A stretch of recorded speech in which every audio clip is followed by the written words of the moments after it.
നമസ്കാരം. ക്രിയേറ്റീവ് കട്ട്സിന്റെ ആദ്യത്തെ വീഡിയോയിലേക്ക് എല്ലാവർക്കും സ്വാഗതം. ആദ്യം തന്നെ എല്ലാവരും, ഞാൻ ഒരു തുടക്കക്കാരനാണ്. യൂട്യൂബ് ചാനലിൽ എനിക്ക് നേരത്തെ ഒന്നും ഒരു എക്സ്പീരിയൻസോ കാര്യങ്ങളൊന്നുമില്ല. അപ്പോൾ എന്തെങ്കിലുമൊക്കെ തെറ്റുകുറ്റങ്ങളുണ്ടെങ്കിൽ എല്ലാവരും ക്ഷമിക്കണം, സഹകരിക്കണം, എന്നെ ഒരുപാട് സപ്പോർട്ട് ചെയ്യണം. അപ്പോൾ എൻ്റെ മെയിനായിട്ട് എൻ്റെ ചാനലിൻ്റെ പേരെന്ന് പറയുമ്പോൾ ക്രിയേറ്റീവ് കട്ട്സ് എന്നാണ്. അപ്പോൾ ഇത് മെയിനായിട്ട് ഉദ്ദേശിക്കുന്നത് റിവ്യൂ, സിനിമയുടെ റിവ്യൂ, സോഷ്യൽ മീഡിയ വീഡിയോസ്, അതിൻ്റെയൊക്കെ റിവ്യൂ, അങ്ങനത്തെ കാര്യങ്ങളാണ് ഞാൻ മെയിനായിട്ട് ഉദ്ദേശിക്കുന്നത്. അപ്പോൾ ഞാൻ മാക്സിമം സിനിമകളെല്ലാം തിയേറ്ററിൽ കണ്ട് ആസ്വദിക്കുന്ന ഒരാളാണ്. അപ്പോൾ ആ ഒരു രീതിയിൽ ഒരു പ്രേക്ഷകൻ എന്ന നിലയിൽ എൻ്റെ മനസ്സിൽ എത്രത്തോളം ഒരു സിനിമയെക്കുറിച്ച് എന്തൊക്കെയാണുള്ളത് അതായിരിക്കും ഞാൻ മെയിനായിട്ട് ഈ ചാനൽ പറയാൻ ഉദ്ദേശിക്കുന്നത്. എൻ്റെ പേര് മോനിഷ് എന്നാണ്. അപ്പോൾ എല്ലാവരും എൻ്റെ ചാനൽ സബ്സ്ക്രൈബ് ചെയ്യുകയും ആ ബെൽ ബട്ടൺ ഒന്ന് അമർത്തുകയും ചെയ്യണം. എൻ്റെ വീഡിയോയ്ക്ക് എല്ലാം കമൻസും ലൈക്കും തന്ന് സപ്പോർട്ട് ചെയ്യുക. നെഗറ്റീവ് ആയിരുന്നാലും പോസിറ്റീവ് ആയിരുന്നാലും നിങ്ങൾക്ക് എന്തായാലും കമൻറ്റ് ബോക്സിൽ രേഖപ്പെടുത്താവുന്നതാണ് കേട്ടോ.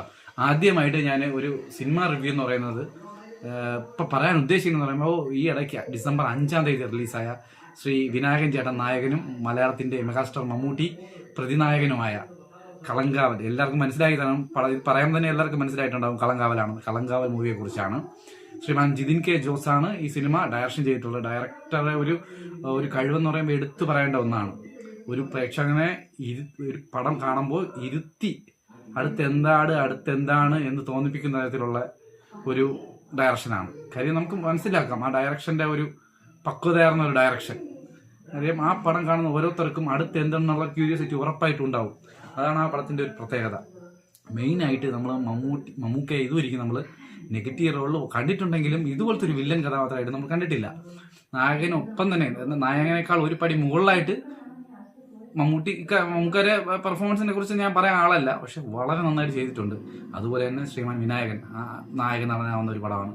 പുള്ളിക്ക് പറ്റിയ ക്യാരക്ടറാണ്, നന്നായിട്ട് പുള്ളി ചെയ്തിട്ടുണ്ട്. അത് മാത്രമല്ല, ഡയറക്ടർ എനിക്കൊന്നും ഉദ്ദേശിച്ചതിന് ഒരുപാട് മുകളിൽ പുള്ളി ചെയ്തിട്ടുണ്ട് നായകനായിട്ട്. ഇതൊരു ക്രൈം ഇൻവെസ്റ്റിഗേഷൻ ത്രില്ലറാണ്.